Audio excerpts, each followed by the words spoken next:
네, 안녕하세요. 영어 강사 문재용입니다.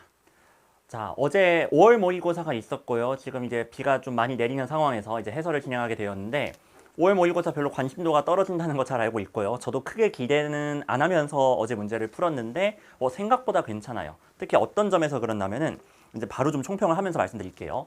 3월 모의고사 같은 경우는 지문도 되게 길고 좀 난이도가 높은 지문이 많았어요. 근데 그에 비해서 오답의 매력도가 떨어지다 보니까 그냥 대략적으로 그냥 좀 내용 이해를 하고 또는 최소한의 어떤 답의 근거만 찾아도 답을 내는 게 가능했어요. 그런 의미에서 오히려 6월 앞으로 이제 6월 모의고사나 또는 이제 나중에 보게 될 수능 시험하고 비교했을 때 좀 경량성이 많이 상이한 느낌이 있었는데 오히려 이번 5월 모의고사 고난도 문제 같은 경우는 더 수능 기출 코드랑 더 적합하게 나왔다는 생각이 듭니다. 이거 의도했든 아니든 간에 그리고 이게 옳은 출제 방향성이 아니라 저는 그런 가치 판단을 하진 않아요. 그냥 제 역할은 수능은 이렇게 나오니까 이렇게 대비해야 된다. 그런 거 알려드려야 되는 거니까요.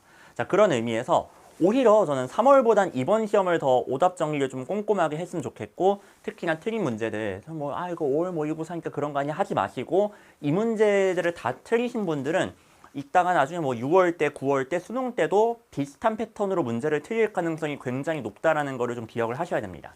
그래서 이제 3월하고 비교를 했을 때 지문 길이도 당연히 짧아졌고요. 이 이상 길어질 수는 없을 것 같아요. 독해 난이도가 근데 올라갔다는 게 해석이 되는데도 이게 뭔 소리야 싶은 문장들이 꽤 많았을 거예요. 그런 의미에서 난이도가 좀 올라갔다고 볼 수 있겠고 다른 점에서는 비슷하겠지만 오답률만 놓고 봤을 때 정답률 20%대 문제가 3문제나 나왔습니다. 그런 의미에선 분명 3월보다 근소하게나마 난이도가 올랐다고 할 수 있겠지만 다만 이거는 아무래도 이제 1, 2등급 학생들한테 많이 해당될 것 같아요. 그러니까 평소에 빈칸 순서 삽입을 거의 손 못 대고 맨 마지막에 푸는 3등급 이하 학생들 같은 경우는 오히려 5월이 더 쉬웠는데 이럴 수도 있을 것 같고요. 또는 1, 2등급 학생들 중에서도 기출 코드 좀 숙달이 잘 되어 있거나 또는 이제 자기만 어떤 문제풀이의 그 패턴이 잘 정립이 되어 있는 학생들은 이게 3월보다 더 할만했는데 라고 할 수도 있을 것 같아요. 그러니까 이게 단순하게 더 쉽다 어렵다라고 말할 수 있는 문제는 아닌 것 같지만 객관적인 어떤 정답률, 오답률 지표로 봤을 때는 근소하게나마 난이도가 올랐다고 봐도 괜찮을 것 같습니다. 특히 5월 모의고사가 이 정도로 나온 적은 최근 한 3, 4년을 봤을 때도 좀 드문 일이라고 봐요. 자, 그런 의미에서 좀 잘 보셔야 되겠고 고난도 문제 총평을 좀 해야 될 것 같아요. 이 세 문제인데 자, 정답률이 현재로서 이렇게 나왔습니다. 좀 걱정이 돼요. 이게 오히려 6월과 또는 최근 그 수능 트렌드거든요. 지문 난이도 자체는 그렇게 높지 않은데 매력적인 오답 그리고 좀 헷갈릴 만한 선지를 그러니까 당연히 이게 답이지 하고 골랐는데 막상 채점하니까 틀리게 되는 것들. 근데 그런 것들을 그냥 던지는 대로 다 낚이는 것 같아요. 진짜 걱정이 됩니다. 여러분들 나중에 모르는 사람이 마라탕 사준다고 하면 따라갈 것 같아요. 진짜 그 정도로 너무 순진하지 않은가. 그러니까 이거는 기출에 대한 이해가 아무래도 부족해서 그런 것 같아요. 특히나 이제 현역하고 N수생의 차이점이거든요. 기출 그 패턴에 대한 이해가 좀 부족하다라는 거. 34번 같은 경우는 누가 봐도 공감에 대한 내용이에요. 그렇죠? 너무나도 친숙한 소재인데 이거 공감하고 있구나만 가지고 그냥 대충 2번 답 내니까 나중에 채점하고 나서 틀렸어. 이렇게 되는 거거든요. 또 38번 같은 경우는 요 디스라는 흔히 말하는 명시적 단서를 활용해서 답을 내셨을 텐데 이거는 제가 수업 때 맨날 강조하는 거예요. 명시적 단서를 쓸 때 주의해야 될 점이 있다라고 했을 때 이를테면 this corrective nature 요거 가지고 풀었죠. 그렇죠? 그럼 그 앞에 꼭 corrective nature이란 단어가 있어야 되는 거예요? 그거 아니거든요. corrective nature에 대한 설명이 나오면은 그 단어가 직접적으로 언급이 안 되었어도 충분히 요 지시사를 쓰는 게 가능합니다. 근데 너무 기계적으로 답을 낸 게 아닌가.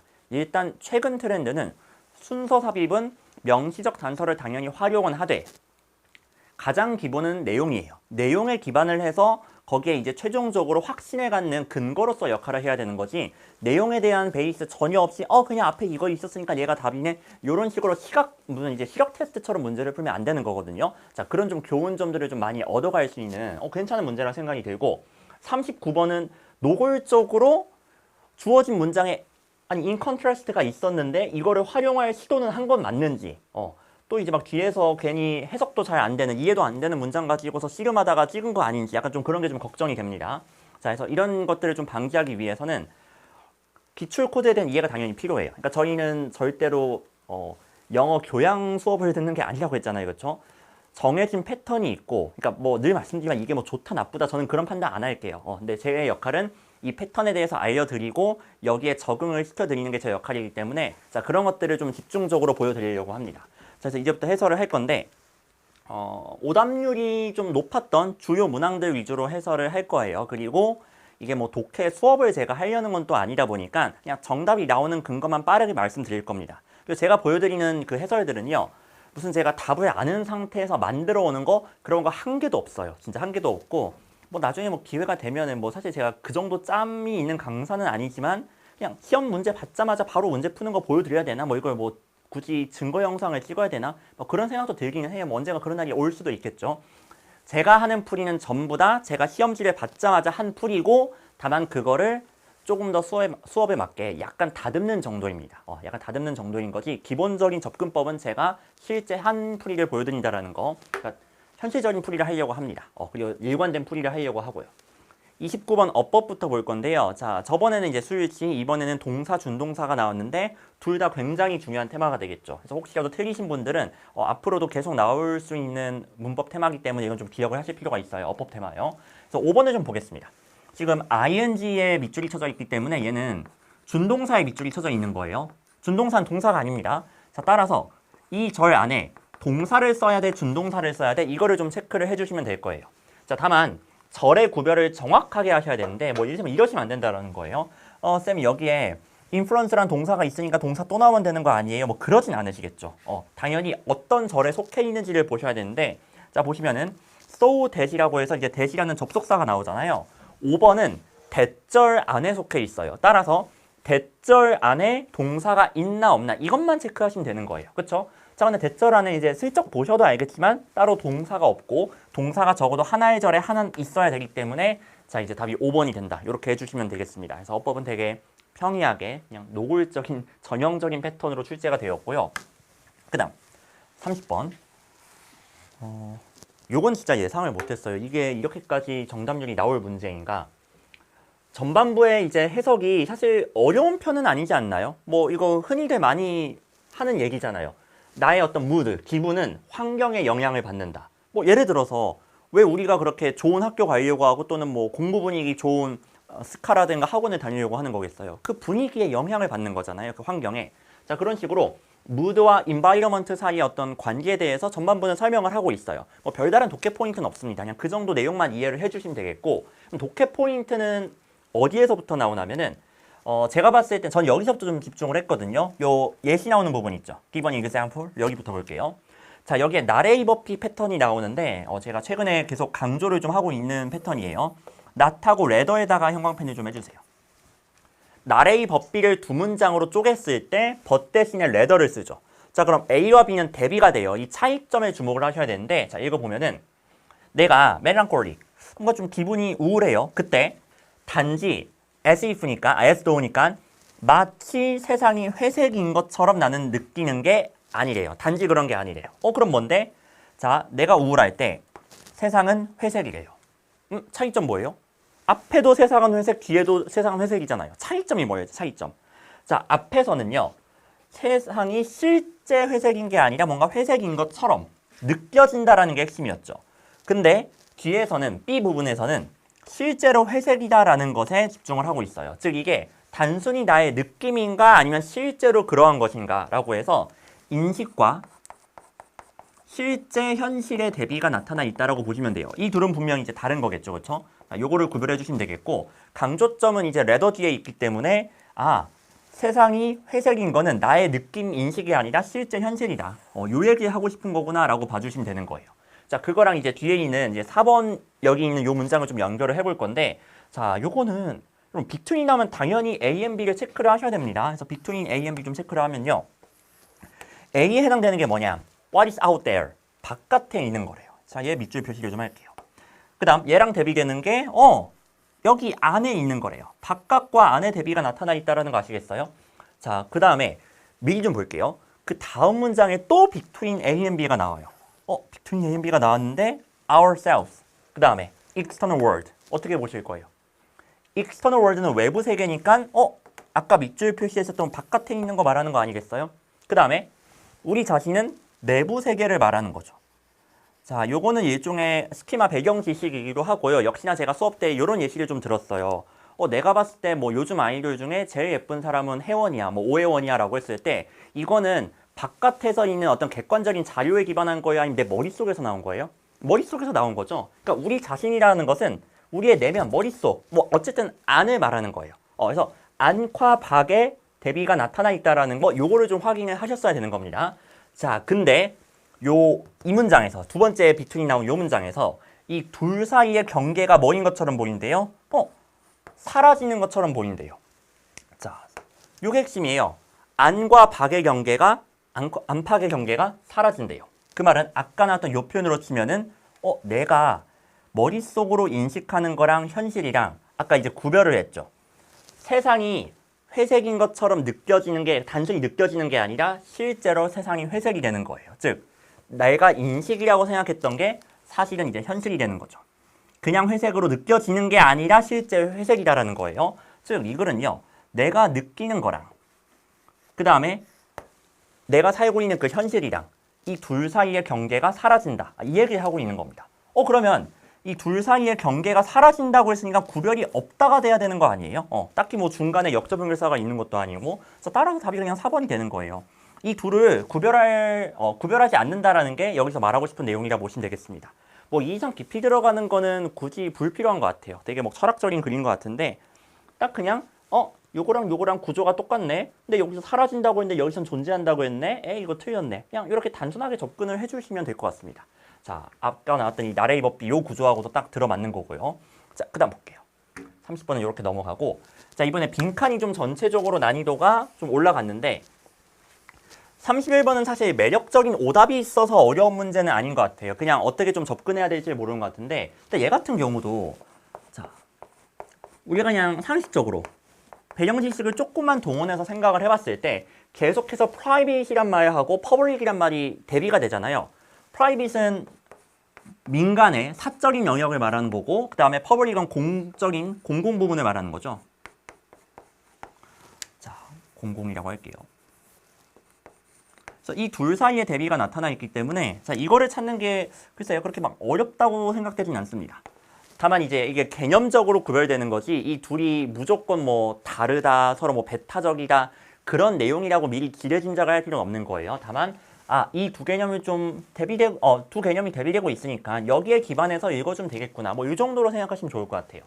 자, 그래서 어디를 좀 볼 거냐면은 여기 한번 보겠습니다. 자, 하버마스라는 사람 얘기가 계속 나오는데 자, 이 사람이 설명을 하기를 자, 퍼블릭 나왔으니까 이거 물결표 시작해요. 공적인 영역은요. 컴플리멘터리니까 보완적인 관계를 가지고 있대요. 뭐랑? 이 민간의 사적인 영역하고 보완적인 관계래요. 즉, 둘은 분명 개념상 대비가 되는 건 맞지만 이 둘이 서로 뭔가 싸운다, 충돌한다가 아니라 서로 보완해주는 관계예요. 그렇죠? 자, 이렇게 이제 읽는 건 뭐 어려운 건 아닌 것 같아요. 그 다음 문장도 보니까, 아니 뭐 이를테면 뭐 bearers of public sphere 뭐 이런 거 해석 어렵잖아요, 여러분들, 그렇죠? 뭐 이제 공적인 어떤 영역의 주체로서 이런 거 너무 집착하지 마시고 이해할 수 있는 거나 정확하게 이해를 좀 합시다. 그게 보니까 하버마스는요. 이 민간의 영역을요. 뭐라고 생각하냐면 웨이팅 룸이라고 여긴대요. 자, 민간 영역은 웨이팅 룸이다. 이 룸 안에서는요. 사람들이 의식을 개발한다고 합니다. 그리고 이 의식은요. enables them. 그 사람들이 뭐 할 수 있게 해주냐면은 step out in public. 공적인 곳으로 나갈 수 있게 해준대요. 즉, 이 민간 영역에서 의식을 개발해서 공적 영역으로 나간대요. 둘이 뭔가 충돌한다는 느낌이 전혀 없죠. 앞에서 말했듯 둘은 보완적인 관계인 거예요. 자, 이런 식으로 민간이 공적 영역으로 나가는 거를 도와주고 있구나. 이런 식으로 해서 뭔가 도와주는 관계구나라는 거 계속해서 확인할 수 있습니다. 자, 나쁘지 않죠? 하나만 더 볼까요? 그 다음에도 강조 구문이 좀 나오는데 다다음 문장이에요.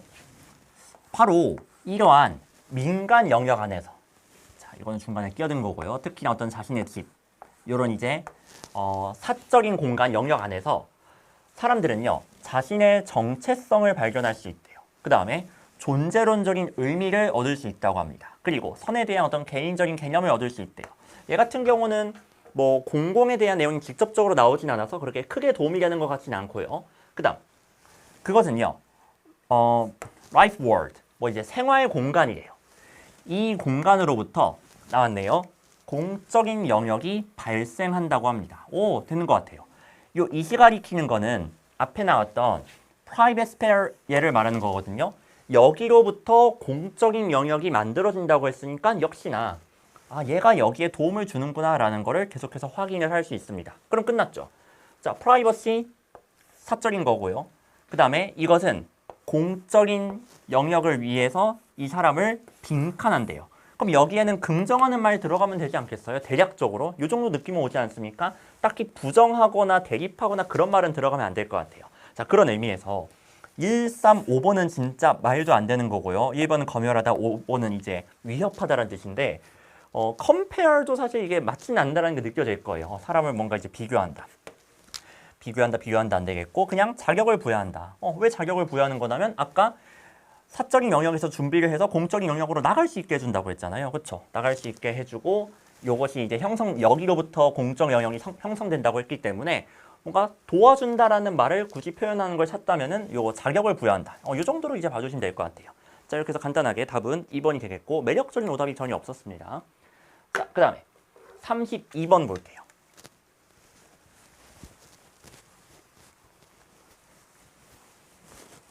자, 이 문제 같은 경우는 이제 서로 대비되는 관점을 잘 파악을 했는가가 좀 중요할 텐데 일단 첫 문제부터 보면요. 어떤 문화에 대한 관점이 존재한대요. 이 관점은요. 자, 부정어 항상 중요합니다. 거부한다고 해요. 다음 생각을요. 그럼 여기까지 잠깐만. 지금 벌써 생각이 두 가지가 나온 거예요. 어떤 문화적인 관점이 나왔고 그 다음에 이것이 거부하는 생각 개념이 나왔어요. 이 두 종류의 생각으로 나눠서 보면 되겠죠. 자, 이 생각은 어떤 생각이냐? 밑줄 이어서요. 문화는요. 소유될 수 있대요. 자, 그럼 됐죠? 밑줄 표시한 거는 문화는 소유가 가능하다. 그 다음 물결은 그럼 뭐겠어요? 소유가? 가능하지 않다. 뭐 그거겠죠. 그렇죠? 자, 문화 소유라고 할게요.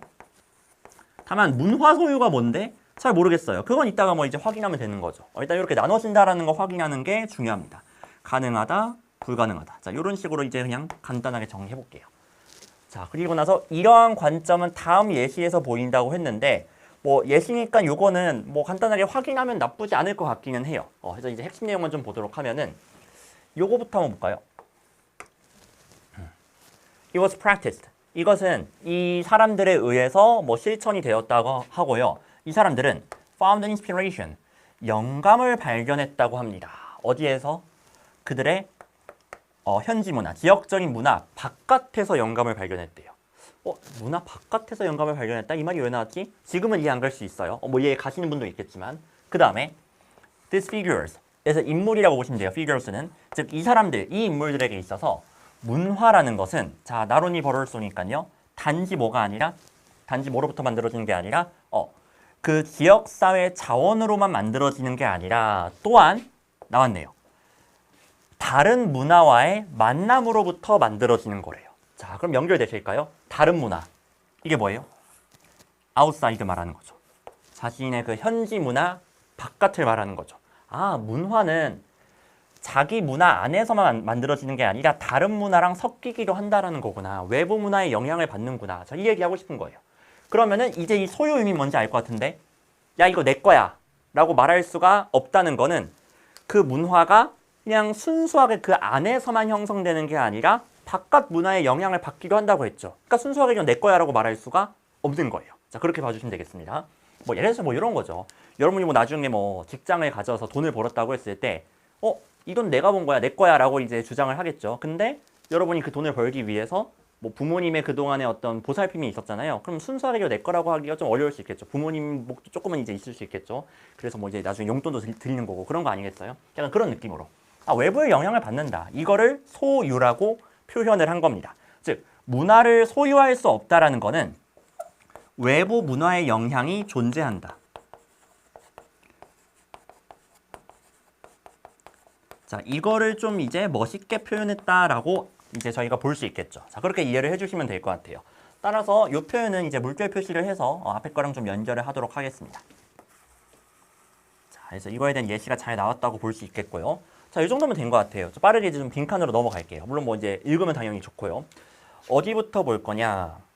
여기 벗을 볼 건데 벗 앞뒤에는 서로 대비되는 내용이 나와야 된다는 거 알고 계시죠? 자, 그래서 앞에까지 한번 그냥 제가 연결을 좀 해드릴게요. When seen through, 봤을 때인데, 자, 어떤 렌즈냐면은 문화를 소유물로 보는 렌즈를 통해서 봤을 때예요. 잠깐만요. 문화를 소유물로 본다? 이거는 밑줄 관점이 되겠죠. 이 렌즈는요. 자, 이렇게 봤을 때 이 인물들은 might appear. 자, might appear 뭐뭐처럼 보인다. 약간 통념스럽지 않습니까? 처럼 보일 수 있대요. 뭐처럼? 환영받지 못하는 방문객처럼 또는 뭔가 도용을 하려는 사람, 도둑으로 보일 수도 있다는 거예요. 느낌이 어때요? 방문객들, 외부인들을 좀 안 좋게 보고 있죠. 그래서 외부인들을 좀 안 좋게 보고 있는 관점이구나. 즉 외부 문화를 말하는 거예요. 외부 문화를 부정적으로 보고 있는 시선이 밑줄 시선이 되겠습니다. 자, 근데 물결 같은 경우는 외부 문화로부터 아까 영감을 받는다고 했으니까 이 영향에 대해서 좀 긍정적으로 본다라는 거 이렇게 딱 대비를 시킬 수가 있겠죠. 아, 외부 문화를 긍정적으로 보느냐 부정적으로 보느냐 요 대비가 있구나라는 거 추가로 좀 확인이 가능한 겁니다. 그래서 unwelcome visitor, 뭐 appropriator 이건 좀 어려운 단어긴 하지만 근데 뭐 도둑은 쉬운 단어니까 이 부정적인 뉘앙스를 딱 이제 느껴주시면 되는 거예요. 그럼 버티엔 뭐 나오겠어요? 외부 사람들, 이거 되게 도움되는 사람들이다. 우리 문화에 도움이 된다. 자, 그 내용 나오겠죠. 자, 이들은요. 그들의 일을 추구를 한다고 합니다. 어떤 뭐 겸손함이라든가 헌신을 가지고서. 왜냐하면 이들은 이해하고 있기 때문에 그렇대요. 본능적으로. 자, 여기에 이제 물결 내용 들어가면 되겠죠. 버티하니까 대비되는 내용 나와야 되겠고. 다만 이어지는 내용 한번 확인해 보도록 할게요. 좀 더 근거가 필요하실 것 같아. 이들은 알고 있습니다. 바로 자, false 다형광펜이요. 틀린 생각이죠. 어떤 생각? 소유에 대한 생각. 그렇죠. 나왔잖아요. 문화라는 것은 소유물이야. 이 생각은 틀렸다라는 거예요. 이런 생각을 가지면 어때요? 자, limit, 뭐 제한이라든가 제약 이런 거를 가하게 된다라는 거죠. 자, 그러면서 경험이 좀 빈곤한 형태가 되도록 이끌어진다. 자, 이런 식으로 확실해졌죠. 이 글은 요 문화를 소유할 수 있다는 관점에 대해서 부정적이에요. 이러면 빈곤해져요.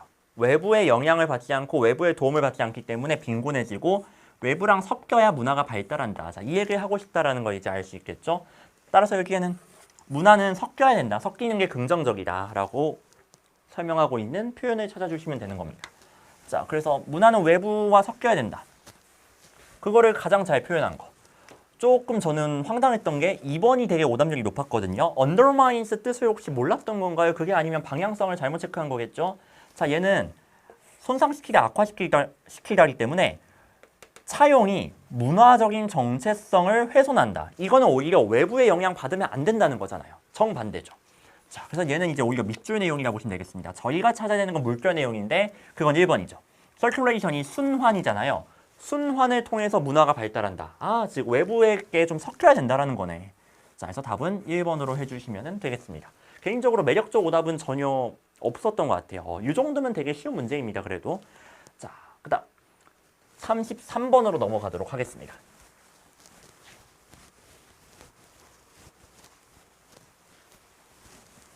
자, 41%.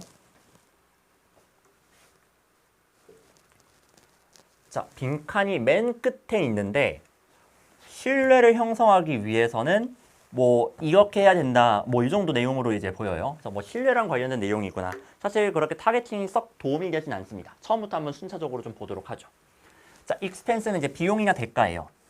뭐를 강화하는? 자, 어떤 신호의 정직함을 강화하는 그런 비용 대가는 바로 그것의 잠재적인 평판 대가 또는 뭐 평판적인 비용이라고 합니다. 역시나 이해가 안 되죠. 첫 문장만 읽어서는. 예시랑 연결을 하시면 될 텐데 다행히 예시가 썩 그렇게 어렵진 않습니다. 뭐 보면요. 어떤 신호는요. 뭔가 대가가 크다고 간주가 될 수 있대요. 뭐 할 때? There's a greater risk. 큰 위험이 있을 때요. 자, 이 위험은 부정직한 신호를 보내는 그런 사람이 페널티를 그 결과로서 받게 될 위험성이 되겠죠. 즉 내가 거짓말을 했어요. 잘못된 시그널을 보냈어요. 그럼 거기에 대한 대가를 치르게 된다는 게 그게 평판적인 비용을 말한다. 그렇게 보시면 되겠습니다. 그러니까 내가 만약 거짓말을 했는데 아무런 어떤 대가를 치르지 않아? 그럼 계속 거짓말을 할 수 있겠죠. 근데 거짓말을 했는데 그거에 대한 대가에 그럼 거짓말을 안 하고 정직하게 살겠죠. 그게 바로 이제 정직을 강화하는 대가다, 비용이다. 이런 의미가 되겠습니다. 그래서 뭐 어려운 내용은 아닌 것 같아요. 그렇죠? 자, 그럼 이제 독해 포인트는 뭐냐? 거기로 좀 빠르게 가볼게요. 어디로 갈 거냐면은 자, this means 요 문장 한번 찾아보실까요? 이것은 의미합니다. 여러분이 어떤 광고를 보는데 이 광고는 targeting you alone. 너만을 타깃으로 하는 광고래요. 다른 사람 안 보고 너만 보는 광고래요. 자, 그렇다고 너가 이제 보고 있을 때, 그런 광고를 너가 보고 있을 때, 자, 그것은요, 형광펜 좀 해주세요. More like a cold call than a public message. 자, cold call은 이거 주석의 도움을 좀 받으시면 되겠죠. 그러니까 뭔가 전화 홍보로 이제 보인다라는 거예요. 공적인 메시지라기보다는 이런 식으로 공적인 거냐 아니면 나한테만 보내는 개인적인 어떤 홍보냐 요 대비가 나타나 있는 거죠. 또 한 번 약간 아까 프라이빗 퍼블릭처럼 공적인 거랑 개인적인 것의 대비가 나타납니다. 그래서 퍼블릭 메시지에다 물결 표시해 주시고요. 이거랑 대비되는 게 콜드콜인데 이 콜드콜이 의미하는 바는 오로지 너에게만 보내는 개인적인 메시지 이런 느낌이 좀 있는 거죠. 자, 여기까지 했죠. 그 다음에 It doesn't carry. 그것은 지니지 않는데요. 똑같은 믿을 만한 정보를 전달하지 않는다고 합니다. 뭐에 대해서?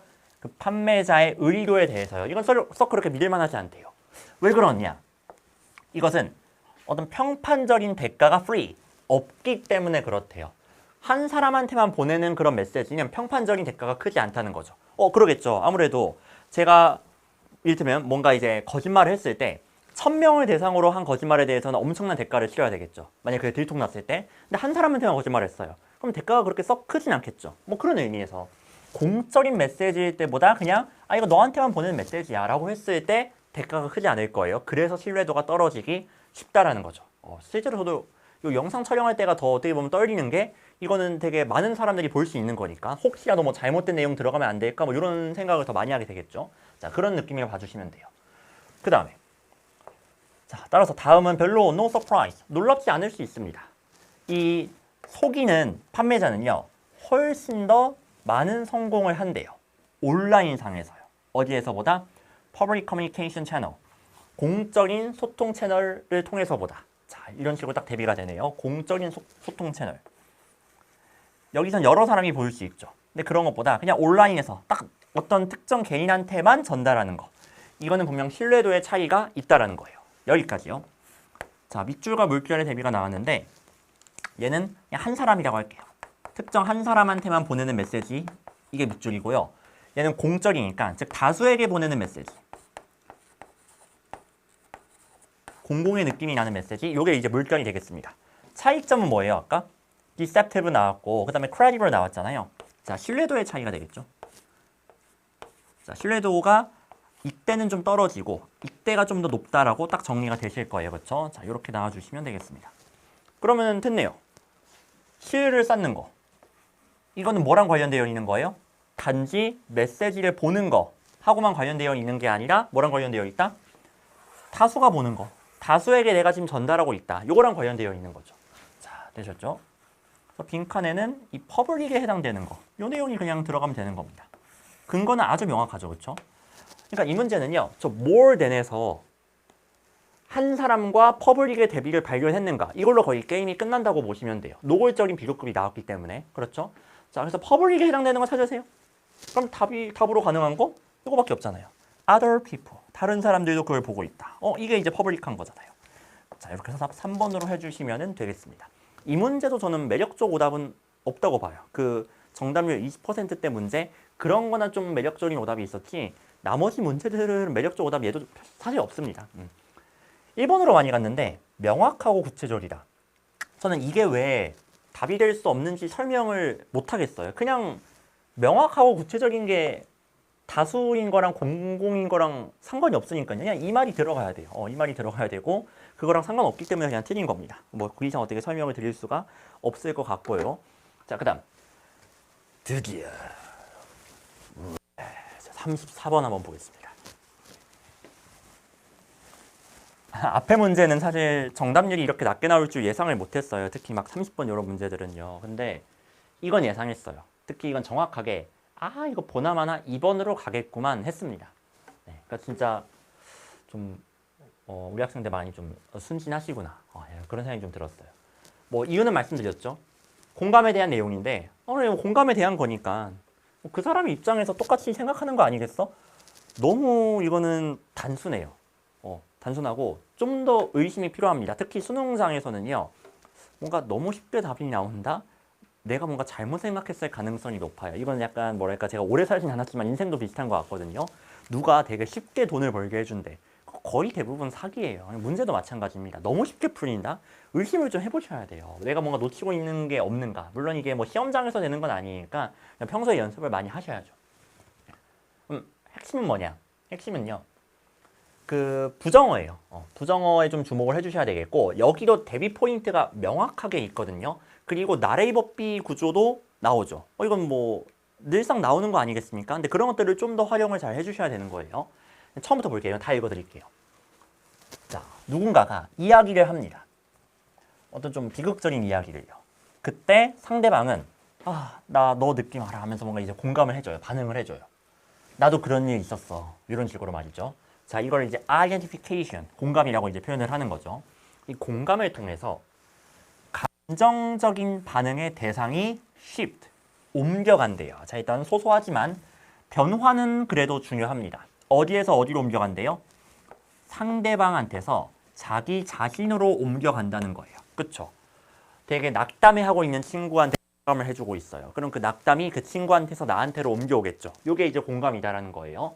자, 근데 중요하죠. 잘 보세요. 그러한 공감은요. 공감으로 여겨지는데 실패한대요. 사실 이제 제가 번역을 아주 잘하지 못한 것 같아요. 그러니까 얘는 약간 이제 동일시를 하는 거죠. 그 사람과 동일시를 하는 거. 근데 이거는 엄밀한 의미에서의 공감이라고 말할 수는 없다라는 거예요. 그래서 조심하셔야 돼요. 이거 지금 공감이 아니에요? 아니에요. 그러니까 공감하려고 했고 동일시를 하긴 했지만 공감이라고 할 수 없다라는 거예요. 적어도 이 글의 관점에서 봤을 때는.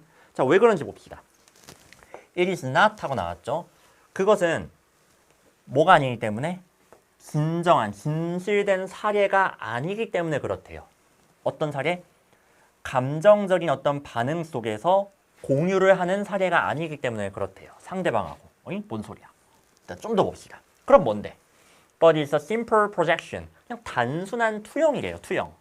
자, 프로젝트 A into B 하면요. A를 B에다 투영하다 해요. 자신의 자아를, 자기 자신을 상대방한테 그냥 투영한 것에 불과하대요. 자, 그래서 미묘한 차이지만 좀 구별을 해야 될 것 같아요.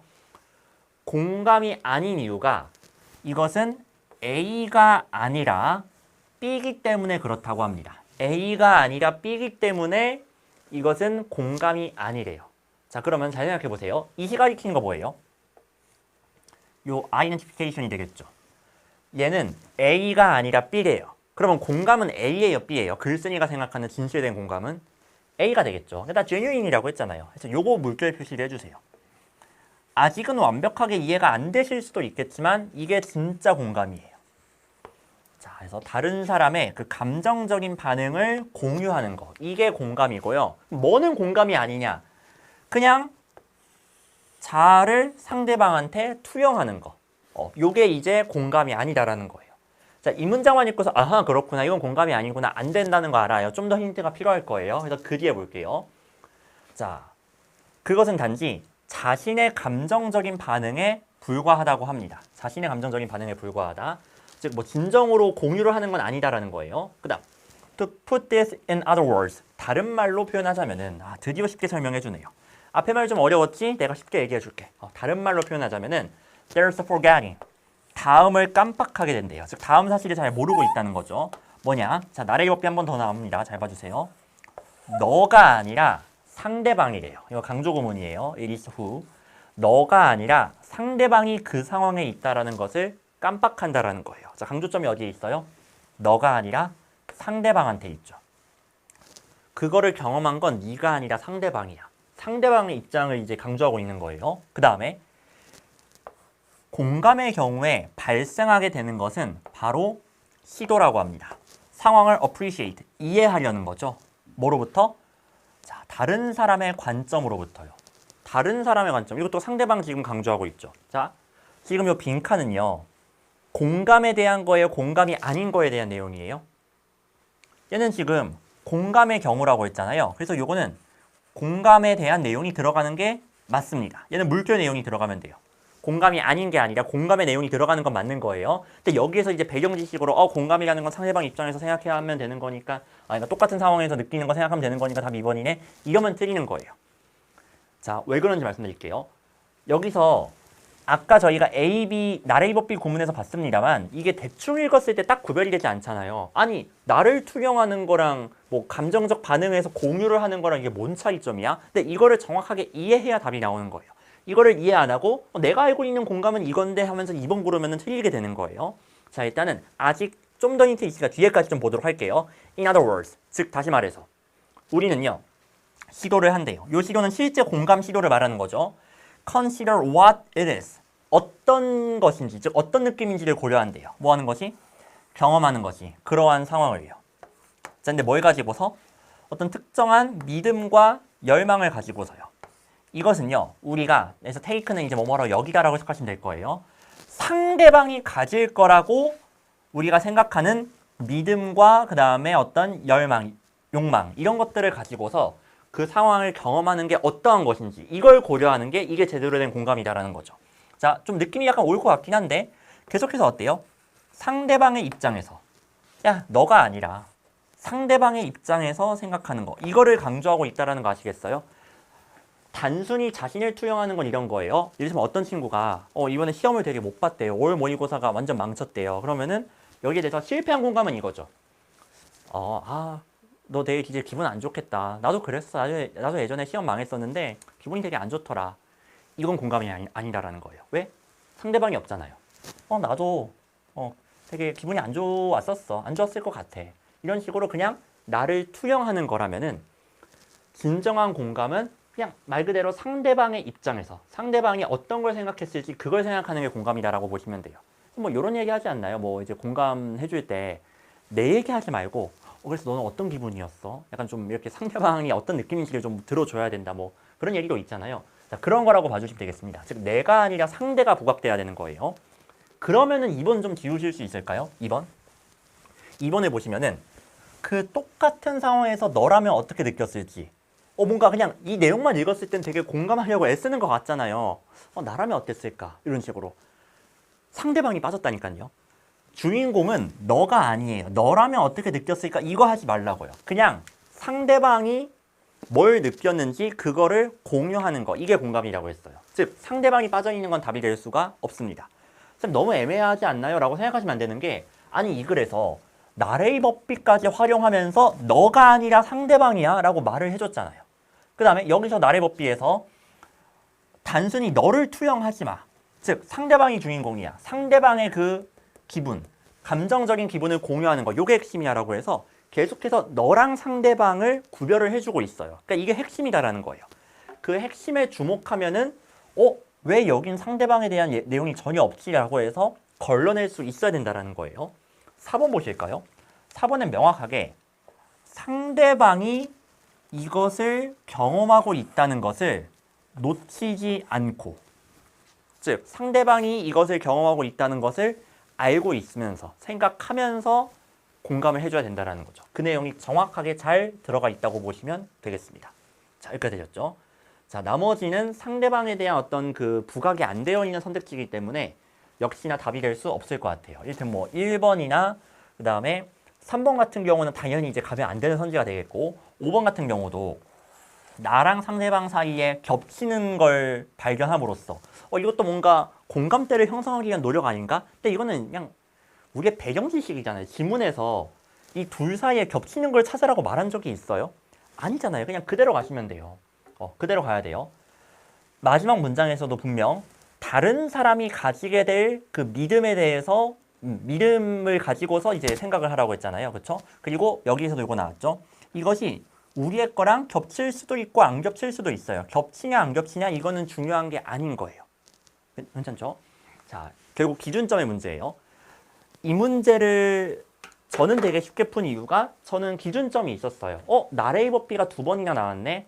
강조점이 뭔지를 찾아야 되겠다. 그리고 그게 빠진 선지는 고르면 안 되겠다 라고 딱 생각을 하고 가니까 2번 헷갈리게 만들어 놓긴 했는데 이거 안 되겠구나라는 게 발견이 됐고 4번이 더 괜찮다는 게 느껴진 거예요. 근데 그런 명확한 나레이 법비를 활용해야 되겠다 이런 기준점이 없으면은 단순히 그냥 느낌적인 느낌으로 가면은 분명히 이거는 매력적 오답이 맞습니다. 그러니까 이게 쉬운 문제라는 게 아니에요. 근데 이게 왜 쉽게 느껴질 수 있는지를 말씀드리는 거예요. 그 기준점을 좀 잡아야 되겠고, 그 기준점이 다름 아닌 픽출 코드죠. 나레이버비를 활용한 기출문제가 지금까지 뭐 몇십 개가 나왔습니까? 사실 그렇죠? 자, 근데 나레이버비를 적극적으로 활용하지 못했다라는 거는 아직은 그런 코드를 좀 잘 활용하지 못하고 있을 가능성이 높고, 근데 그럴 경우에 이제 평가원 시험에서, 수능 시험에서 좀 위험해질 수 있는 거죠. 자, 그런 것들을 좀 보완을 할 계기로 삼으시면 좋을 것 같아요. 자, 이제 간접 쓰기로 넘어갈게요. 36하고 37은 되게 무난하게 출제가 되었는데요. 근데 이제 시간 단축을 좀 할 수 있는 문제가 두 문제 다 이제 해당이 돼서 어떻게 푸는지 좀 간단하게 좀 설명을 좀 드릴게요. 얘는 이제 주어진 글에서 뭐 요 정도만 파악하시면 됩니다. 꽃을 피우는 식물하고 그 다음에 벌이 엄밀히 말해서는 서로 뭔가 이제 도움을 주고받는 그런 어떤 공생관계 이런 느낌은 아니다라는 거예요. 그래서 이 둘은 서로 좀 대립하는 이해관계를 가지고 있다. 약간 좀 우리가 약간 편견을 깨는 글이라 보시면 돼요.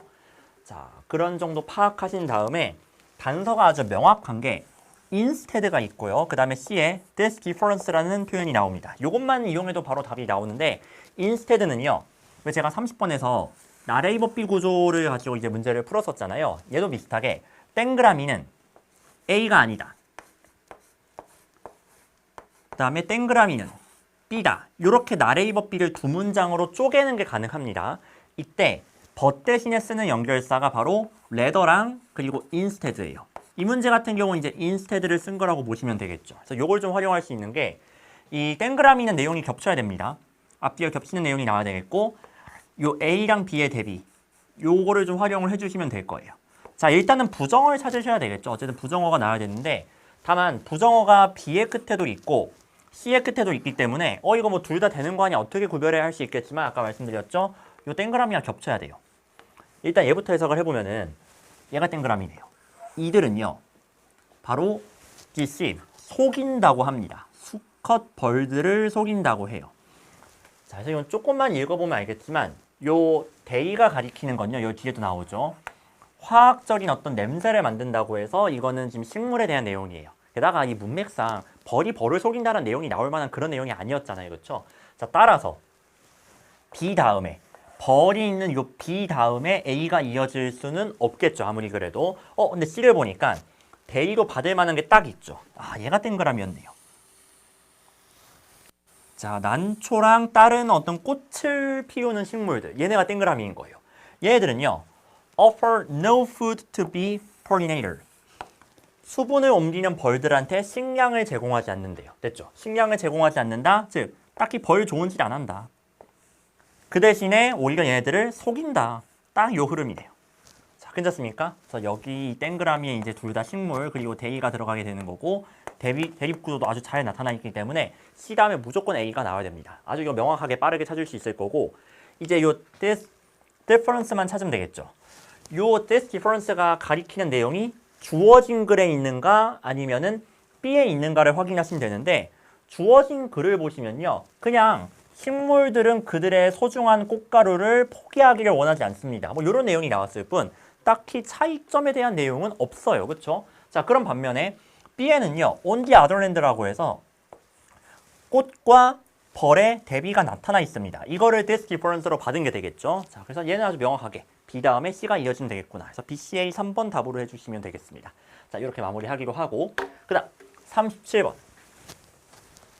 얘는 딱 처음 문장 보자마자 아, 이런 흐름이겠구나라는 게 좀 보이셨으면 좋겠어요. 왜냐면 너무 노골적으로 solve a problem이라는 표현을 썼잖아요. 아, 이거 문제 해결형 구조구나.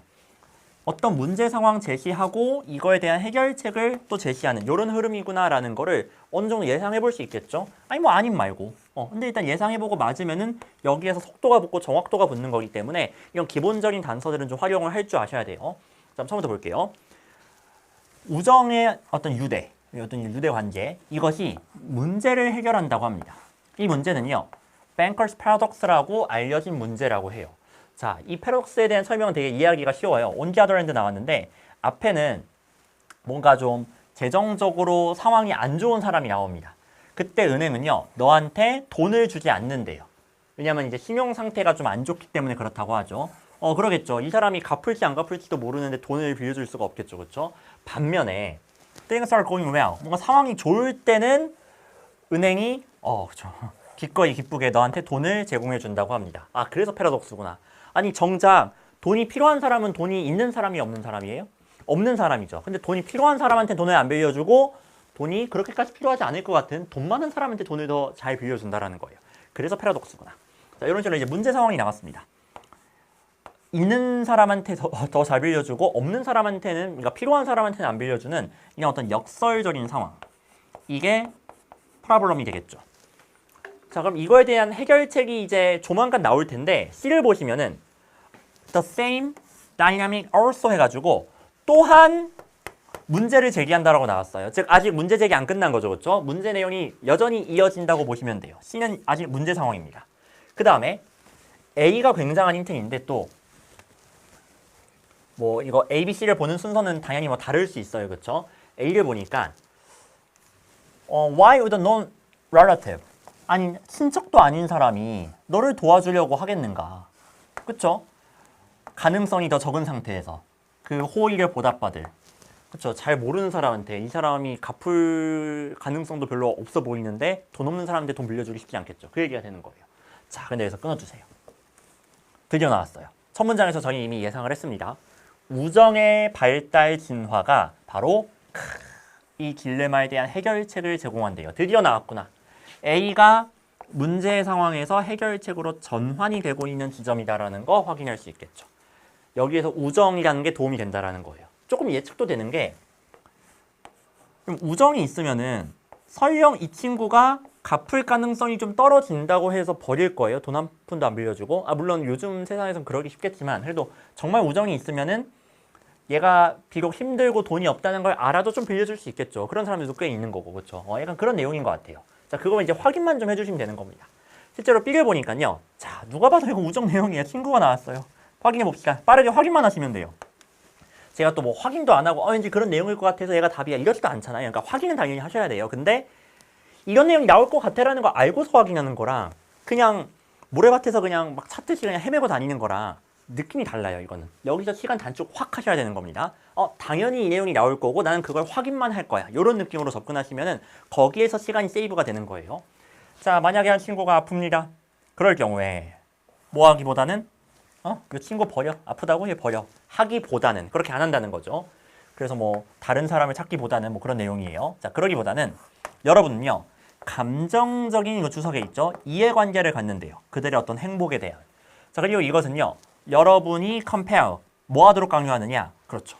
이들이 회복하도록, 아픈 거 회복하도록 돕도록 이제 강요를 한대요. 이런 식으로 어렵다고 해서 버리지 않는다라는 거죠.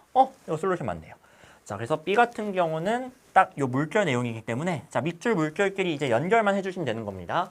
그래서 답은 CAB, 답 4번으로 이제 해주시면 되겠죠. 자, 이렇게 해서 시간이 굉장히 많이 단축되었던 문제예요. 개인적으로 저는 좀 약간 그 운도 좀 따라줘서 한 30초 안에 답이 나왔는데 또 그렇다고 해서 무슨 30초 안에 수능장에서 네가 이럴 수 있을 것 같아? 이런 비현실적인 풀이를 하고 있어 라고 하시면 좀 곤란한 게요. 아니 만약에 이렇게 빨리 풀고 넘어갔어요. 이렇게 풀어도 저는 99% 이상의 정확도를 보장할 수 있다고 생각하거든요. 나중에 시간 남으면 돌아와서 이거 순서대로 한번 검토해보면 되는 거 아닙니까? 그렇죠? 검토하세요. 시간 남으면은. 만약 시간이 안 남으면요? 그럼 더 져야 된 거지. 만약에 이거 30초 안에 안 풀었으면은 한 문제 찍었을 거 아니야. 아니 다른 문제 나인으로 풀어서 틀렸을 거 아니에요. 그렇죠? 자, 그러니까 일단은 빠르게 풀 수 있는 문제는 빠르게 풀고 넘어가면 좋은 거예요. 시간 되면 검토하면 되는 거니까요. 자, 뭐 자기 나름대로의 어떤 패턴을 좀 만들어 놓으시면 되는 거고. 그리고 저희 절대평가잖아요. 상대평가면 저도 이렇게 못했을 수 있는데 어느 정도의 과감함도 좀 필요한 것 같습니다. 자, 38번 볼게요. 와, 정답을 아까 보셨습니까? 23%. 근데 이 문제는 조금만 자랑하자면은 바로 이번 주 화요일이었는데 저희 그 최상위반에서 제가 자작 문제 이제 풀리거든요. 이제 미니 모의고사로 풀리는데 진짜 똑같은 문제 풀었죠. 이거 공감 안 해주면 되게 서운할 것 같아요. 주어진 문장에 역점 연결사 있고, 그 다음 본문에 역점 연결사 있고, 정확히 이 문제를 풀었고 지금부터 제가 한 해설하고 그때 했던 해설하고 풀이 방법이 똑같을 겁니다. 똑같을 거예요. 그리고 전 이것도 말씀드린 적이 있어요. 자, 이건 제가 앞서서 그 총평할 때도 언급한 건데 this corrective nature. 이것 때문에 corrective nature 어디지 이제 찾다가 그 4번으로 가신 분들 잠깐 보고 갈게요. 여기 corrective nature, this corrective nature 나왔으니까 얘가 여기에 들어가야 되는 거 아니야 해서 이제 3번 하신 분들. 또는 반대로 this corrective nature 얘 가리키는 거 아니야 해서 뭐 4번 하신 분들. 4번이 좀 더 많았던 것 같아요. 잘 생각해 보세요. 이게 corrective nature는요. 요 지문의 핵심 내용이에요. 그러니까 계속 나와요. 계속 나오고 아까 저희 this difference 가지고서 36번 풀었잖아요. 그 앞에 뭐 difference란 단어가 있었어요? 아니잖아요. 얘도 마찬가지예요.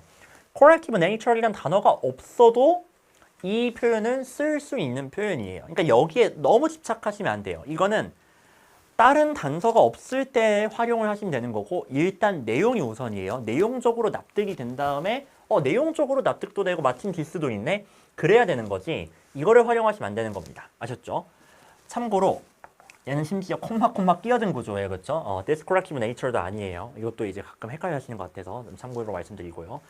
아까 설명이 좀 부족했던 것 같아요. 그렇죠? 자, 그래서 저는 그냥 순수하게 내용으로 가겠습니다. 내용으로 간다는 거는 역접연결사 논리 가지고서 풀겠다라는 거예요. 어려운 문제니까 한번 처음부터 보도록 할게요. 자, 잠시만요. 38번 처음부터 보겠습니다.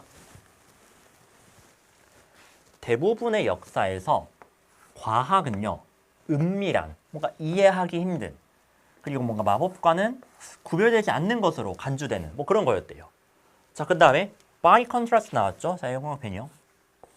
대조적으로 현대 과학은요. 관찰, 해석, 행동을 조합한다고 합니다. 어떤 형식으로요? 나왔네요. collectivize, 집단화하는 방식으로요. 자, 이런 식으로 뭔가 은밀한, 감춰져 있는 비밀이 아니라 모두가 뭔가 공유해서 합치는 이런 뭔가 협력적인 게 현대 과학이다. 이 얘기를 하고 싶은 거죠. 자, 그래서 뭔가 미미하긴 한데 옛날 과학과 오늘날 과학의 대비가 좀 나타났다고 보시면 돼요. 현대 과학 같은 경우는 어때요? 자, 집단적인 속성이 있다라는 거. 서로 이제 공유하고 있구나. 자, 이런 거를 이제 저희가 발견할 수 있겠죠. 그래서 뒤에는 계속해서 이 콜렉티비티에 대한 내용이 나옵니다. 자, 집단적인 것으로서 과학은요. 스스로를 뭔가 이제 검열 같은 거를 한대요. 그리고 그거에 대한 예시로서 이제 나온 게 뭐 게놈을 에디트했다는 게 뭔가 조작을 했다는 것 같아요. 이게 상당한 디스프로버, 뭔가 반발을 일으켰다고 합니다. 그러니까 뭔가 과학적으로 좀 문제가 있는 일을 하니까 여기에 대해서 사람들이 집단적으로 반발을 하는 거죠. 이게 아까 나왔던 폴리스의 역할이라 보시면 될 것 같아요. 과학은 집단적이기 때문에 이게 스스로 뭔가 검열도 하고 좀 이게 자정작용을 한다. 그 얘기를 하고 싶은 거죠. 그래서 이거는 충분히 공개적이고 집단적인 성격이라고 볼 수 있겠죠. 앞에 노골적으로 이 단어가 안 나오긴 했지만 충분히 이 표현이 나올 수 있는 거예요. 자, 그리고 이것은요. 이해가 될 수 있다고 합니다. 현대 과학 역사의 초기에 이해가 되었다고 합니다. 이런 이제 것들이. 그래서 그 뒤에는요. 요 현대 과학의 초기에 이해가 되었다. 그래서 그 초기에 대한 내용이 뒤에가 나와요. 이거 되게 옛날 얘기잖아요. 그래서 여기에서도 요 과학의 집단적인 성격에 대한 서술이 나왔으면은 이 흐름에는 딱히 문제가 없는 거예요. 옛날 얘기할 거야. 옛날 얘기 했어. 요 흐름인 거예요. 딱히 크게 문제될 건 없습니다. 적어도 얘가 무조건 답이야 라고 할 정도로 크게 이상한 지점은 없는 거라고 보셔야 돼요. 아시겠죠? 자, 그래서 확인해 보면요. 자, 이 사람은요. 다음과 같이 뭐 주장을 했대요. 잘 보세요. 여기가 어려웠을 거예요. 자유롭고 ingenious. 뭔가 이제 독창적인 교환이 되겠습니다. 뭐에? 이유의 교환이래요. 어떤 특정한 정서의 이유의 독창적이고 자유로운 교환이라고 나왔는데 이러한 교환은요. 최선의 방법이었대요. 뭐하는? 진실을 발견하고 지식을 발전시키는 최선의 방법이었대요. 자, 이게 어려운 포인트 맞죠? 갑자기 이 말이 왜 나와? 아니, 앞에까지만 해도 과학의 집단적 성격에 대해서 말하려는 거 아니었어? 갑자기 이게 뭔 소리야? 할 수 있는데 자, 연결 좀 해볼까요? 아까 분명 처음에 전반부에서 현대 과학은 예전하고는 다르게 어때요? 은밀한 게 아니라 은밀하지 않다고 했죠? 모두가 다 공유하고 있는 이 느낌이 강했죠. 이게 3번 문장에서 말한 열려있고 집단적인 속성이잖아요. 다시 열려있고 집단적인 속성이래요. 자유롭게 지금 교환을 하고 있대요. 그럼 이거는 열려 있는 거 아니에요? 교환을 하는 거니까 이것도 집단적인 거 아니에요? 표현만 살짝 바꿨을 뿐 얘도 집단적인 거예요. 자, 이거 집단적인 거구나 라고 읽어주시면 돼요. 이거 물결 표시요. 근데 제가 이렇게 읽을 수 있는 이유가 있어요. 나중에 주어진 문장을 보면요. 이 역접연결사에서 대립구도가 아주 명확해집니다. 대립구도가 아주 명확해지는 게 이쪽에서 한번 읽어볼까요? 그러나 이것은요. 점점 더 과하게 어떻게 돼요? 집단적이게 되는 속성이 있는데 이것은 종종 놓쳐진대요. 놓치게 된대요. 자, 부정어 표현 나왔어요. 놓치게 된대요. 어느의 이야기 속에서 나왔죠. 밑줄 표시해주세요. 개개인의 천재 이야기 속에서 놓쳐지게 된대요. 자, 뭐 나온 겁니까? 뭐와 뭐의 대비예요? 이거 정말 잘 나오는 거잖아요. 바로 개인과 집단의 대비가 되겠죠. 이건 심지어 평가원 기출에도 이미 몇 번씩이나 나왔던 거예요. 개인과 집단의 대비. 특히나 과학 분야에서 정말 잘 나오는 거죠. 어떤 과학적인 발전을 이룬다고 했을 때 우린 보통 특정 과학자를 떠올리죠. 여기 나온 것처럼 뉴턴이라든가 아인슈타인 같은 이런 천재 과학자를 떠올리는데 아니야, 과학은 한 명의 천재가 하는 게 아니라 여러 사람이 집단적으로 하는 거야. 이런 내용을 얼마나 많이 나왔습니까? 이게 딱 그거잖아요. 과학은 집단적인 거야. 근데 하도 천재들, 개개인의 천재가 부각되다 보니까 이런 걸 놓치게 돼, 사람들이. 그래서 디스가 의미하는 건 역시나 과학의 집단적인 속성을 말하는 거겠죠. 앞에는 과학의 집단성에 대한 내용이 나왔어야 되는 거예요. 그렇죠? 자, 그래서 이 문장을 먼저 읽었든 나중에 읽었든 상관없어요. 적어도 이 문장을 읽은 시점에서 요 지문은 개인과 집단의 대립구도가 핵심이구나. 따라서 어떤 내용이 나오든 이 둘 중에 어디에 속해 이것만 생각하면서 읽으시면 되는 거예요. 그러니까 이 문장을 딱 읽은 순간 아마 여기에서 차이가 발생했을 거예요. 저는 이거 집단성 말하는 거네. 교환한다고 했으니까 자유롭게. 그냥 그렇게 가주시면 되는 거예요. 근데 여기에서 제3의 생각으로 개인도 집단도 아닌 다른 생각으로 넘어가는 순간 망하는 겁니다. 그러면 이거 풀기가 너무 힘들어져요. 그래서 이제 엄한 4번을 고르게 되는 거죠. 자, 이제 답을 좀 낼게요. 5번 뒤에 but 체크해 주세요. 그럼 방향성 바뀌어야 되겠죠. 어려운 생각할 필요 없어요. 개인 아니면 집단이에요. 빨리 그것만 확인하시면 돼요. 개인 아니면 집단이에요. 우리가 더 많이 알면 알수록 과학은 어떻게 보인대요? 더 집단적으로 보인대요. 그래서 뭐예요? 의존한대요. 네트워크에. 집단이잖아요. 협력자 나오잖아요. 서포터 나오잖아요. 집단적이래요. 여기서 완전 이상하다는 생각 들죠. 아니, 벗이 나왔으면 방향성이 바뀌어야 되는데 앞에도 물결, 뒤에도 물결이야. 이게 말이 되나? 그래서 답이 몇 번이다? 5번인 거죠. 5번에 이 밑줄 내용이 들어가야 되겠죠. 근데 사람들은 다 천재, 개개인의 천재만 생각해. 과학을 개인적인 거라고 생각해. 라는 내용이 들어가지만 그러나 알면 알수록 과학은 집단적인 게 맞아. 이렇게 다시 돌아오는 구조라 보시면 돼요. 괜찮습니까? 자, 물결 내용 얘기하다가 yet. 그런데 사람들은 밑줄인 줄 알아. 그런데 but 나와서 다시 물결. 요 방향성이 두 번 연이어 바뀌는 패턴이라고 보시면 돼요. 자, 그래서 저는 요 단절 가지고 풀었습니다. 아니, but이 나왔으면 방향성이 바뀌어야 되는데 왜 안 바뀌지? 이상하네. 해서 주어진 문장 봤더니 여기에 역시나 역접연결사가 있네. 요게 들어감으로써 흔히 말하는 이제 단절이 해소가 되는 거죠. 자, 역접연결사 방향성을 가지고 푸는 문제라고 봐주시면 돼요. 전형적인 단절을 이용한 패턴이 되겠고요. 자, 이 문제는요, 절대 처음 나온 게 아니에요. 아마 이제 기출문제 좀 풀어보신 분은 메리는 성격이 싸가지 없다. 그 질문 아실 거예요. 그건 더 심해요. 걔는 방향성이 4번이나 바뀝니다. 근데 하물며 이거 2번 바뀌는 거 대수롭겠습니까?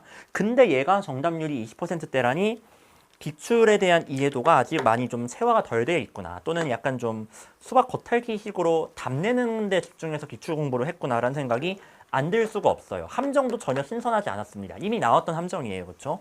자, 그래서 6월과 수능이 벌써부터 걱정이 됩니다. 자, 이런 것들 잘 보완을 해주셔야 될 거예요. 근본적인 학습법에 대한 개선이 좀 필요합니다. 자, 이제 마지막 고비네요. 39번으로 가보도록 할게요.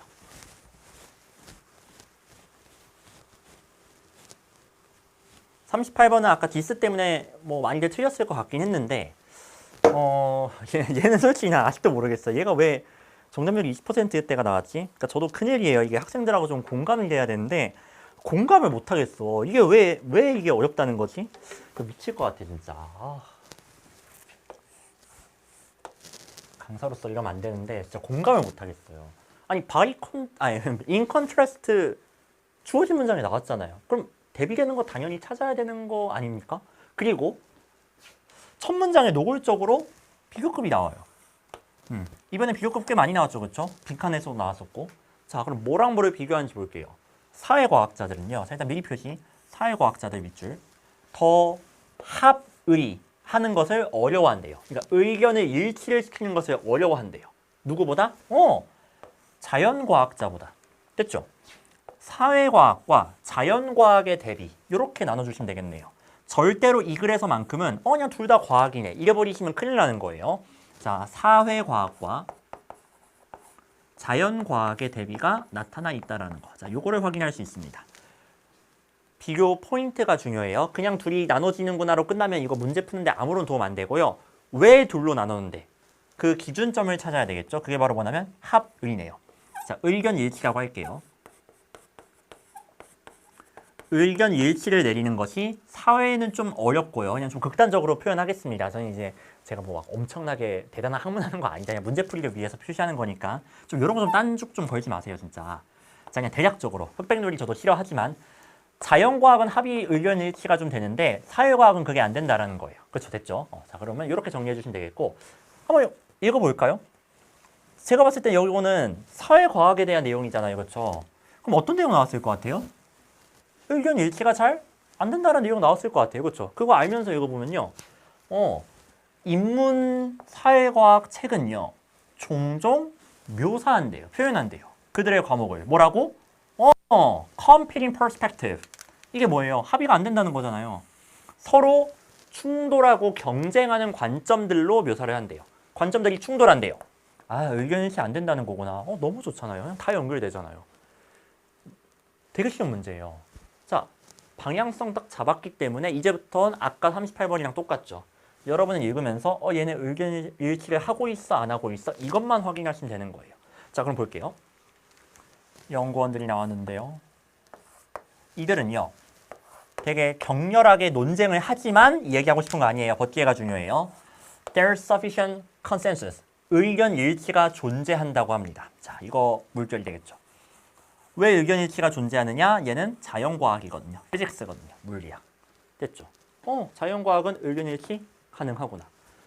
그래서 뒤에는 권위를 가지고 기본적인 지식들. 이거는 그 분야가 받아들이는, 납득하는 기본적인 지식이래요. 즉 모두가 이거는 맞지라고 인정을 한 게 있는 거예요. 그래서 얘도 일종의 의견 일치라고 볼 수 있겠네요. 자, 이런 식으로 빠르게 읽어주세요. 방향을 잡았으니까.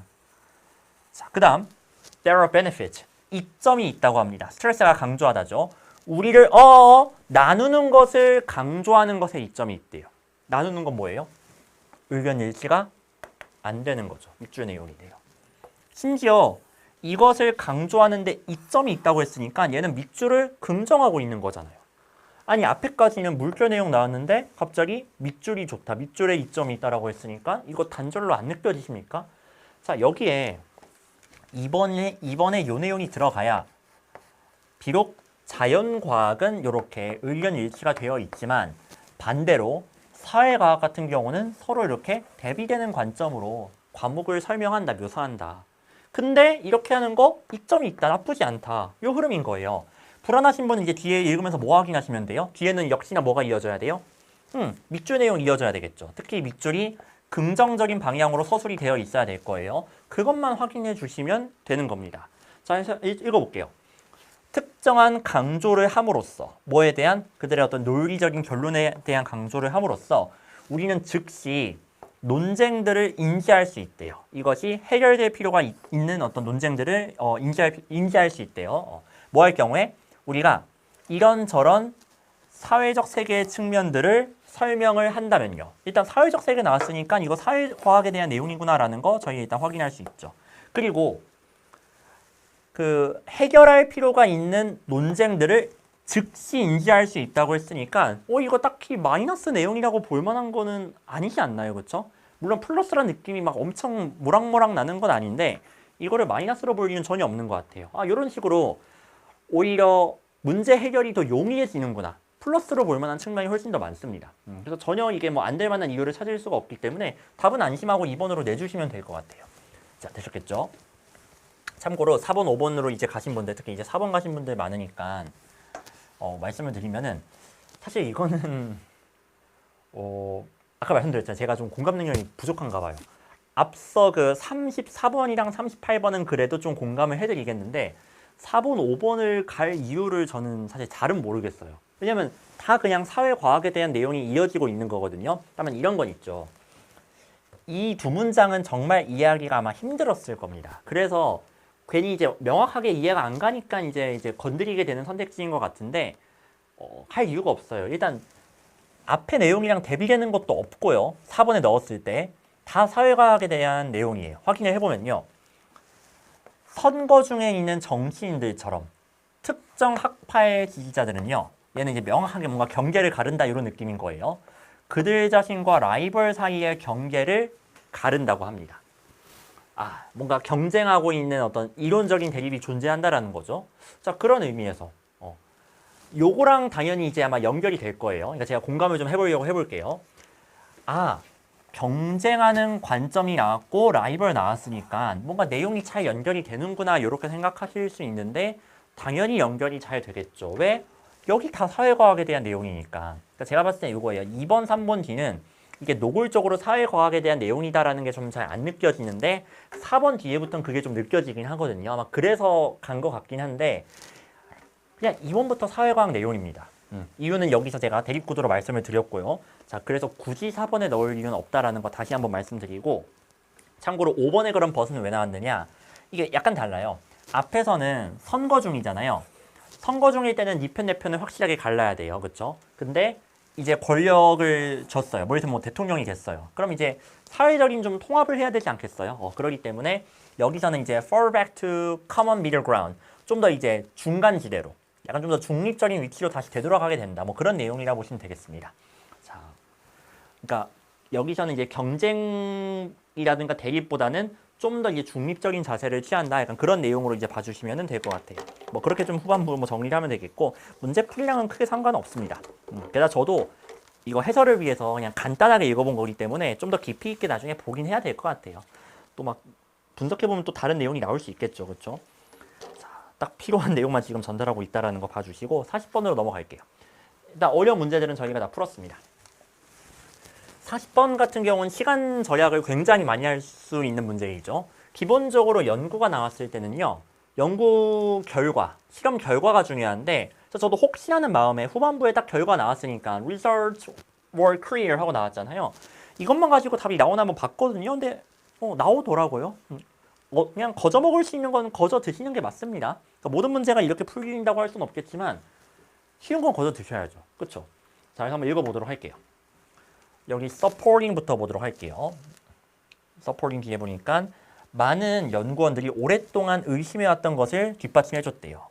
이럴 것 같은데 실제로 그랬더라. 그런 내용이 되겠습니다. 결과는 다음과 같이 보고합니다. 뭐냐? 아니죠. 쏘리. 보고된 결과는요. 즉시 보고된 결과가 되겠죠. 그것은 더 정직했대요. 뭐보다? 조금 딜레이가 있었던 후에, 지연된 후에 보고된 결과보다요. 자꾸 잘못 끊냐? 보고된 결과보다요. 즉, 바로 보고하는 결과랑 조금 있다가 보고한 결과를 대비하고 있다는 거 바로 저희 확인할 수 있죠. 그래서 이거 물결 표시할게요. 바로 보고된 결과. 이거랑 좀 지연된 후에 보고된 결과. 자, 이렇게 대비가 되는데 역시나 나누는 것 자체가 중요한 게 아니라 왜 나누는데 그게 중요합니다. 얘는 즉시고요. 즉시 보고. 얘는 조금 지연된 후에 보고된 건데 차이점은 바로 정직함에서, 솔직함에서 대비가 됐죠. 자, 정직함이라고 할게요. 정직에 있어서 즉시 보고된 게 더 정직했고요. 지연된 게 덜 정직했어요. 뭐 우리 생각하고도 좀 맞지 않습니까? 아무래도 뭔가 거짓말을 하면은 막 머릿속으로 막 거짓말 지어내야 되잖아요. 더 시간이 걸리겠죠. 뭐 그런 내용인 것 같아요. 자, 그런 식으로 해서 그 부정직함이 더 인지적인 노력을 이제 필요로 한다. 딱 그 내용이 나왔습니다. 아까 제가 말씀드린 것처럼. 그래서 정직함이라는 거는 본능적이에요. 그냥 바로바로 나와요. 근데 부정직함은 좀 머리를 써야 돼요. 인지적인 노력이 필요합니다. 자, 이렇게 딱딱딱 됐죠. 자, 그래서 얘는 본능적이고 얘는 좀 더 머리를 써야 되고 인지적이고 자, 이렇게 나눠진다 보시면 돼요. 그러고 나서 요약문을 보니까 A 보실게요. A는요. 반응이 지연된 반응을 받았을 때죠. 그럼 이거 어떤 반응이에요? 부정직한 반응이죠. 그렇죠? 그래서 false. 그 다음에 untruthful. 이 둘 중 하나 들어가면 되겠네요. 그럼 이제 B에 볼게요. 정직한 반응은요. 어떻게 만들어진대요? 바로 혹은 본능적으로. 자, 그렇기 때문에 consciously 안 되죠. 일본어를 엄청 많이 갔던데 의식적이다라는 건 인식적이다라는 거잖아요. 머리를 썼다는 거잖아요. 안 되죠. 자연적으로 그냥 자연스럽게 즉 본능적으로 만들어진다 같은 말이잖아요. 5번으로 해주시면 돼요. 단어를 몰랐으면 단어를 당연히 보완해 주셔야 되겠고 단어 알았으면 틀리면 안 됩니다. 시간 단축까지 하셔야 되는 거예요. 그 다음 장문 독해 가보도록 하겠습니다.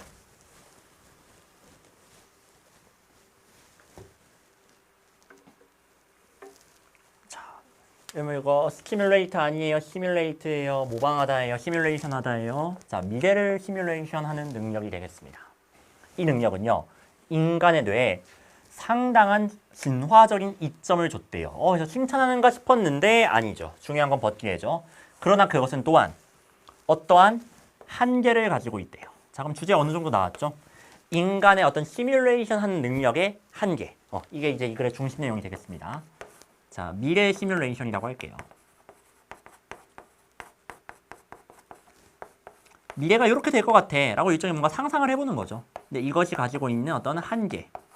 자, 그게 뭘까를 이제 저희는 한번 확인을 해보시면 되는 거예요. 전반부는 그렇게 영양가가 없어서 일단 넘어가기로 하고 두 번째 문단부터 한번 볼 건데 put off는 연기하다 미루다예요. 우리가 무언가를 미루겠다라는 어떤 결정을 내렸을 때 우리는요. 시뮬레이션을 해볼 수 있대요. What the consequence? 그 결정, 그 미루겠다는 결정의 결과가 what will be? 어떻게 될지. 즉 내가 할 일을 미루면 미래에 어떤 일이 발생할까? 오늘 학원 숙제 내가 안 하고 가면 어떻게 될까? 이거를 이제 상상을 해볼 수 있다는 거죠. 그렇죠? 자, 그 다음에 예시 이제 살짝 보시면 알겠지만 사람들은 우리한테 뭐 빡칠 수도 있고요. 그렇죠? 그 다음에 뭐 예상치 못한 문제에 맞닥뜨릴 수도 있겠죠. 이런 식으로 부정적인 결과를 우린 충분히 시뮬레이션 할 수 있다는 거예요. 예상을 해볼 수 있다는 거죠. 그렇죠? 자, 그런데 한계가 나와야 되겠죠? 한계를 예상하세요.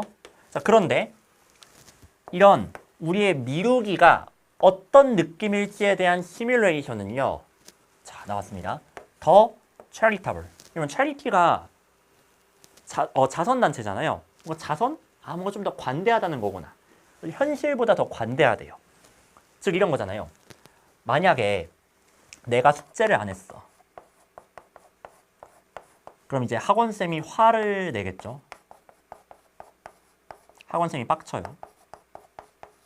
이 빡침의 정도를 예상을 할 때 실제로 이 학원쌤은 100 정도로 빡친다고 했을 때 우리는 뭐라고 예상을 하는 거예요? 우리의 예상은 내가 숙제를 안 해갔을 때 학원쌤의 반응이 뭐 그래 안 할 수도 있지 뭐 하면서 별로 안 빡칠 것 같은데 한 20 정도로 빡치실 것 같은데 이런 식으로 좀 더 관대하게 여긴다는 거예요. 그럼 이것은 잘 보세요. 그 스트레스 혹은 뭐 죄책감 혹은 뭐가 실망감 이것을 높게 평가하는 거예요? 낮게 평가하는 거예요? 과대평가예요? 과소평가예요? 과소평가죠. 실제보다 낮게 평가를 한 거니까요. 근데 얘는 overestimate라고 있죠. 자, 그래서 틀렸어요. 얘는 그냥 이걸로 끝나는 겁니다. 현실보다 더 관대하다라고 했기 때문에 overestimate가 나오는 게 안 되는 거예요. 다만 쌤, 저 charitable 뜻을 몰랐어요. 뭐 그럴 수 있겠죠. 그럼 이 문제 못 푸느냐? 그건 아니죠. 이어지는 내용 가지고서 충분히 이제 볼 수 있는 게 마침 이제 4번도 많이 고르셨으니까 요 미루는 사람의 시뮬레이터는요. 약하대요. 일반적으로. 약하다? 실제보다 좀 약하게 예상한다. 이렇게 좀 연결할 수 있겠죠. 자, 그 다음에 그래서 문제가 없는 거예요. 이들은요. 그들의 선택의 결과를 고려하는데 어려움을 겪는다라는 거예요. 그 다음 이들은 더 관심을 갖습니다. 이들이 하는 것과 그 순간에 어떤 느낌인지 그러니까 이들이 현재 하고 있는 거 이 순간에 현재 느끼고 있는 거 여기에 더 관심을 갖고요. 뭐에는 관심을 좀 덜 갖느냐 미래에 대해서 관심을 좀 덜 갖는데요. 즉 미래에 대해서 정확하게 예측을 잘 못한다는 거예요. 지금 그 결과 이들은 계속해서 prioritize 우선시한대요. 자, prioritize A over B입니다. A가 뭐냐면은 지금 당장 원하는 거를 우선시하고요. 그 다음 미래에 필요로 하는 거는 덜 우선시를 한다는 거겠죠. 자, 되셨습니까? 이거 예시만 잘 이해해도 충분히 이거 예상할 수 있지 않습니까? 자, 지금 내가 norm, 놀까 아니면 공부를 할까? 이거를 선택해야 돼요. 사실 공부는 재미없잖아요. 공부라는 건 미래를 위한 거고 노는 건 현재를 위한 거죠. 만약에 내가 지금 공부하는 거 놀았을 때 10년 후에 나의 미래가 아주 처참하다는 거를 아주 생생하게 시뮬레이션을 할 수 있다고 쳐보세요. 놀 수 있겠어요? 안 되겠죠. 공부하겠죠. 즉 미래를 선택한다는 것은 이거는 시뮬레이션을 아주 잘 한다는 거예요. 시뮬레이션을 아주 잘하고 있는 거예요. 근데 그런 시뮬레이션이 안 되니까 뭘 선택하는 거예요? 현재를 선택하는 거죠. 얘는 시뮬레이션이 잘 안 되는 거예요. 시뮬레이션이 형편이 없는 겁니다. 뭔가 지금 놀아도 별일 없을 것 같은데 그냥 그럭저럭 잘 먹고 살 것 같은데 이렇게 생각을 하는 거죠. 아 그래서 아까 위크 시뮬레이션 잘 못한다는 거네. 그래서 현재를 우선시하는구나. 그 말은 미래에 오게 될 그 스트레스 미래예요, 그렇죠? 다 윈이잖아요. 왜요? 이거를 과소평가하는구나. 지금 놀아도 별일 없겠지 이렇게 생각하는 거니까요. 됐죠? 그러니까 요거 이해하셔도 충분히 이건 답은 나올 수 있습니다. 자, 이렇게 인간이 가지고 있는 미래 시뮬레이션 능력의 한계를 지적하고 있으니까 자, 답은 3번으로 해주시면 되겠죠. 불완전해요. 그렇죠? 이게 한계잖아요. 그렇죠? 그래서 사람들이 지금 해야 할 일을 미루는 거죠. 뭐 별일 있겠어 하면서. 자, 이렇게 해서 41번은 3번, 그 다음에 42번도 3번으로 답 내주시면 되겠습니다. 자, 이렇게 해서 오답률 높은 주요 문항들 다 해설을 해봤고요. 좀 걱정이 됩니다. 6월 모의고사도 분명 지금처럼 엄밀한 논리력을 따지는 문제들이 출제가 될 텐데 자, 그런 거에 대한 좀 더 대응력을 좀 키워야 될 것 같아요. 그래서 기출문제 좀 꼼꼼하게 잘 해야 될 것 같고 자, 6월 때도 이제 다시 한번 정식으로 좀 해설 준비해서 오도록 하겠습니다.